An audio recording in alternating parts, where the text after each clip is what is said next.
Now it is a sparkling day and you can see that the roof vents have opened. So without those, the greenhouse could potentially overheat. So you need to watch that. I've opened up the side vents as well. And you might be able to see that the horticultural fleece is moving slightly in the breeze because the fabric is breathable.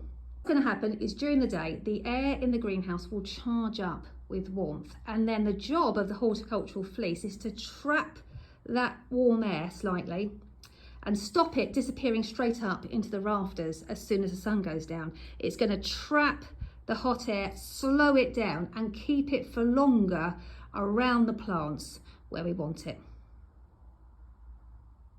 Very cold tonight, so if you haven't done so already, make sure you run down your outdoor taps, because the problem is I've got a fitting here. I'm going to take this one inside because it's my gun.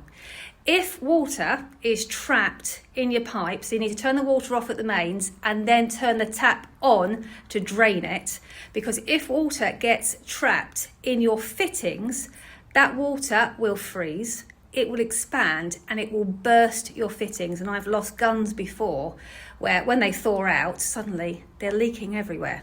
So my guns, I'm going to take them indoors. My taps, I've made sure that I've drained them down. Last job of the day is to check the tap. I've turned it off at the mains and I've drained it down. I'm just going to give it one more check to make sure that there's no water trapped inside the fittings. Look, see? If you've checked it, just go and check it one more time, because that little bit of water could freeze and that could then expand and crack this fitting. So I'm glad I did that. Fantastic. One last thing before I forget.